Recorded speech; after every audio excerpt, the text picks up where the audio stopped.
Hi Gemini, this is your July 24 soul story. If you've got a sun rising or your moon is in the sign, I hope that these messages and insights are going to prove valuable as you make your way through the next few weeks. Appreciate you joining me on my channel. It's Romy here. We're opening up with the energy of the world. Sometimes the more audacity you bring, the more life rewards you. And the world is telling me that there's something about this month that feels like as a chapter wraps up and something new begins, there's like an elevating experience. And you're a free spirit, Gemini, right? And sometimes we can be on the precipice of change, and we know our world is changing, expanding, evolving, and you're definitely leaning into the unknown, but very at peace with it. It's like, I don't know all the answers, but I know everything is shifting beneath me. And so in that moment, you can just be bold, you can be courageous, and you can bring that audacity into the way that you're thinking about what comes next for me. The world also indicates it's a time of celebration. Now remember, it's ruled by Saturn. So there's a suggestion here that what you've experienced, what you've endured, what you've been through, you've learned lessons, and perhaps you've learned them the hard way, but there's definitely like a recognition that lands for you really beautifully this month. Now, Neptune stations a retrograde in Pisces from the 2nd, and there can be this sort of dissolving quality that happens. Things start to get stripped back, and sometimes the bubble bursts, but what we're left with is a feeling of we know what we're working with. And when we open up your reading with the world, it says to me that there's enough that you have, there's enough value, there's enough progress, there's enough that's been achieved, that it doesn't matter even if some elements or aspects of what you'd anticipated or expected haven't arrived yet or didn't materialize in the way that you'd expected them to, because there's still this sense of you feeling like you are liberated and free and kind of on this leading edge of something major changing and shifting for you. And I think that puts you in a flow state, which is obviously what we want as we make our way through Cancer season and all of the water energy that brings. There's a renewal in a sense of inspiration coming in for you as well. And I think some of the conversations that you are engaging in, I think some of the things that are showing up seem to keep sparking maybe what was already a seed, but it feels like it's like more is being added to it. And I think, remember, through Cancer season, which is activating that 2nd house for you, you know your value. And I think the one thing that I see happening really strongly in July is that, their limits, i.e. the people around you, both close to you and that you have to interact with in some way, shape or form in the collective, they don't limit you. So I think there's this realization that comes in. Again, the world here is just like expanding your vision of what's possible. And that might be quite a wake-up call for you, because perhaps you've been so conditioned or so under the influence or spellbound or kind of caught up in a scenario that has meant that you have had to suppress and had to limit and had to contain so much. Now is the time for you to believe in yourself, that you are capable of achieving so much of the things that you desire. So when you ask yourself the question in July, can it work? The answer to that is absolutely. Now, the new moon in Cancer arrives on the 5th of the month, Ace of Water. You've got to nourish yourself. For everything else to work, that means that you have to have your basic needs taken care of. And the only one that really understands what they are is you. People are not reading your mind. And so therefore, you have to be the one that prioritizes, that calls out, that expresses. And there's like this wave of fresh new energy coming in. And it's helping you to fall back in love with something, maybe with the idea of it, with the possibility and the potential. Now, don't get me wrong, because I think Neptune going retrograde takes the rose-tinted glasses off. So there's definitely this feeling of like, okay, this is not so straightforward, or the reality of this is maybe a bit more tricky, or, gonna ask more of me than I thought, maybe. Nonetheless, it still puts you in this energy of wanting to invest in yourself. And however that then starts to translate, and it will be positively, by the way, when we're looking at how these cards are emerging, that investment into yourself helps you to maintain that sense of flow and really start to put things in order, because there's a reevaluation taking place in the month of July. You've got to honor how you've changed. That solar returns is all about you now carving out a new platform, a new space in your life to say, okay, I've got to give myself permission for this to now grow, or be different, or move on and progress. And so anyone or anything that tries to limit or hold that back, well, they're just going to be left behind, or there's a level of detachment that you find. Now, it's not from a sense of aloofness. It's more from this place of like, you know what, nothing owns me. Nothing and no one owns me. And there's an incredibly sort of liberating realization, I think, that comes through for you. Because remember, second house asks you to reassess your sense of value, okay? Now, we've got temptation showing up here, devil energy. And I think there is this teaching moment, if you like, that you are feeling into yourself, but perhaps also sharing and teaching toward others, that, says, okay, it would be really easy to go back into the pattern. It would be really easy to continue down that particular path. But is that the right one? Is that the healthy choice for me? And I think you're strong enough now, and you're aware enough and discerning enough, to know that you absolutely have a choice. But if you make that choice, then there's a cost that's associated with it. And, I don't think that this is a sort of fear-mongering energy. I just think it's a simple realization that this way is no longer working for me, and it's no longer good for me. Because the devil is like in the light of day, like you see it, you're calling it out. This isn't something that's sneaking up and coming in a way that blindsides you. Far from it. You're looking at it directly in the eye, Gemini, and you're saying, well, I've got a choice right now of how I want to handle this, what I want to do with this. And I think you want to have no regrets. And there's a realization that in life we constantly get pulled towards things, and that we think in the having of those things we're going to feel better, we're going to feel more fulfilled, we're going to feel more abundant, more aligned, more like ourselves. And the reality is that sometimes this soul journey that we're on is a blueprint of experiences that we said we would have, that we have been directed and are self-directing ourselves towards. But there's no guarantee with those experiences. They're just here to help us within the human experience to have that full range of emotions. And I think when that is understood by you, you will stop placing such powerful expectations on this person being the one that's going to make my life complete, or, this action that I take is going to make everything better in my world. And it's just like the reality of that, we all know, is not necessarily so black and white. There can be improvements found and different things that we get to, then enjoy. But ultimately, it's about the experience. That's why we're here. And I think the devil is also trying to help you understand that, so that you stop setting yourself up for a fall. Because I think if you look back, it's well known, right? Expectations are the root of all heartache. And I think you would consider perhaps the way in which you weighted certain things in your life towards being the answer, in inadvertent commas, and then sort of discovering, over time and through, the reality of things, that's not always the case. So it's a different energy for you in July. We've got another ace coming through, Ace of Earth. And this is what I mean. I feel like we draw a line here with this, and we say, no, I choose different. And the word that just comes through for me is nourishment. I choose experiences that are enriching and nourishing for me.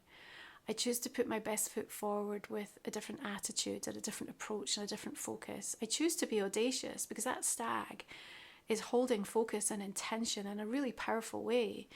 And it's coming from a place of like, I am going to do this because I know I have value. Seahorse holding onto the pearl. I know I've got something here. I understand the importance of this, of who I am, what I have to offer, what I bring to the table. And I'm prepared to invest and devote my energy towards that because this is a new chapter. We've just wrapped something up. So even though it may feel in the beginning of July that the sand is sort of shifting beneath your feet a little bit, you know, you're also using that opportunity to take the leap and say, okay, well, I need to not be here anymore because the foundations are crumbling. I'm off to set up something different for myself in a way that feels sustainable for me. Now, Pallas Athena, goddess energy, shifts direct in Scorpio on the 9th.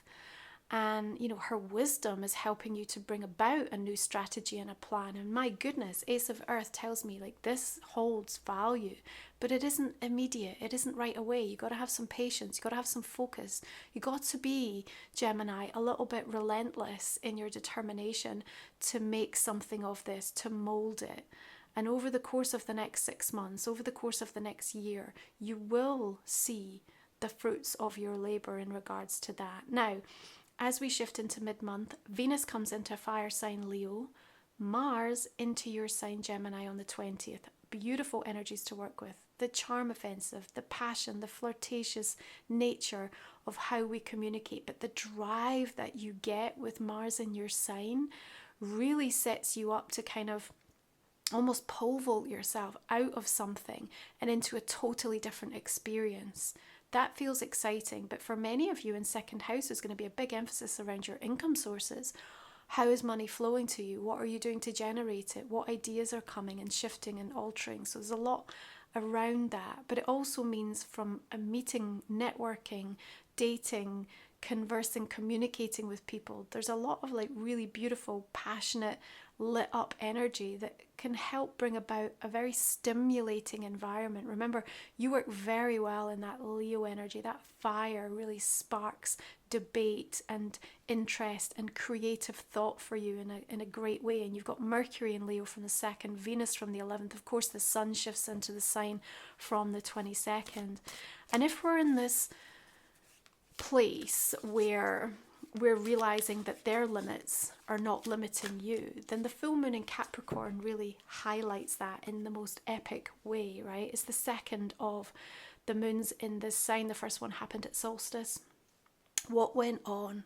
Because there was something vital that was noticed by you. It shifted, something turned on its axis, and then it's sort of like you've been held in between worlds, you know, with this energy as the second full moon sort of culminated the reveal and invited the release. And you're poised now to make a key choice or decision. And for me, you know, as it's sort of nestled in between these two aces, this beginning, this next chapter, this new pathway, the choice isn't really a choice, it's an inevitability. But I think the choice might come down to the practical aspects of like, right, I know I'm going to do this, so then what do I need to do over here? So it sort of feels like the choice is more secondary. The main decision has already been made. And again, that might be where the devil comes in, because is there fear associated with that? Absolutely. Is there a sensation of it would be much easier to just maybe not do this? Probably. Yeah. But the boldness of that world that's kind of calling you up says, yeah, you kind of got no choice here. This is the time. This is when it's happening. And remember, Capricorn energy puts that mountain right in front of us and says, okay, you're going to climb. Okay, like there's no way around this.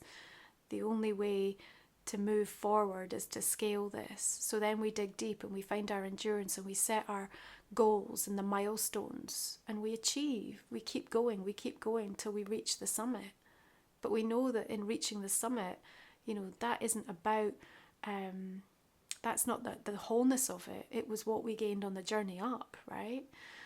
So yes, you've got this choice, but you're already aware of it. So this, for me, more feels like the practical aspects of things, as I said, that you start to put in order. So if in Cancer season we're finding a flow as we come into Leo season, we're then planning, and then we're in third house, right? So it's the short-term measures, it's the temporary situations that need to be considered and thought through and set up that are going to be like the bridge to get you from where you are to where you're going.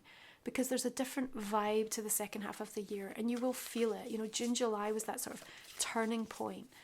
First part of the year might have felt really complex, really kind of stop-start, really void-like, and almost like this kind of vacuum energy. But there's a sort of catching up with yourself feeling now as you start to move into this second act, if you like. Now, at the end of the month, we're going to see Chiron stationing retrograde in Aries, Chiron the wounded healer. Mercury also goes into Virgo, your ruler. Now, we have to be careful we don't get a bit overly sensitive and critical, judgmental on ourselves, the progress that we've made, and others, by the way, because remember, you know, we're dealing with our own healing story, but we're also participating in other people's. Everyone that we have that intimate relationship with, not just romantically, as in our families, our friends, our co-workers, we're walking in their healing story too, you know, so we receive their response to their own journey by way of, you know, their behavior, their emotions, their thoughts, their expression, their communication. And so it can be really easy to sort of judge people for where they're at, how they're responding, or perhaps you yourself feeling like, here I am, and this is back under the spotlight. I thought I dealt with it. Is this the thing that's going to keep happening as I try to move on or create a different type of life or architect a change for myself? You'd be forgiven for thinking that maybe, but then you have to go back to the world and see the progress that you've made and how Saturn has taught you through these lessons.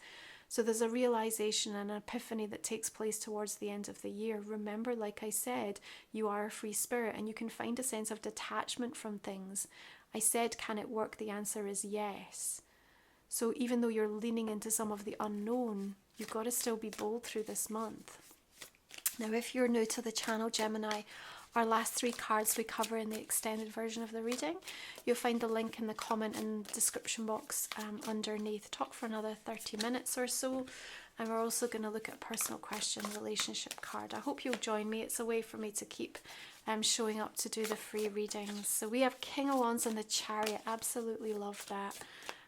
Maybe some powerful travel plans happening or being initiated for you. Right, 10 of Wands coming through here. Another 2 of Swords. Okay. What about this Ace of Water? 9 of Swords. The Wheel. Put one more there. The Sun. Okay. Got some amazing major arcana coming through for you here. The Devil's got the Moon and the Ace of Cups again. Okay. Knight of Wands, more travel. Page of Cups. Choices and decisions. Could be work connected with that 8 of Pentacles. Also connected into where you are devoting and investing. And that might be, you know, time, energy, love, money. Offers coming through there with the Page as well. Right, so we're going to look at Life Soul Vision Oracle, which is my own deck. You can check this out. Please head over to my website, romywiser.com. So you're going to find my oracle, my book. You're going to find ways to work with me. Of course, all the extended readings. You're also going to find my Sacred Soul support and membership. And you'll be able to sign up to my newsletter so you can be informed of what's coming down the line this year. Okay, Vortex of Boundless Grace. We've got Golden Ribbons of Light, Soothe Your Soul. We've got This Is the Way, This Is the Work, Casting Out Constellations, Nourish Your Inner Wealth. We've got the Sun coming through again here. Love that for you. Right, we're just going to pull one more Oracle card. This is for Gemini for the month of July.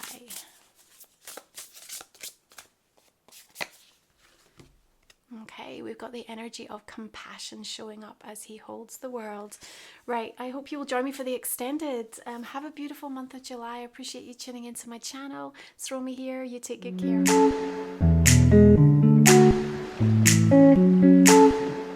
you.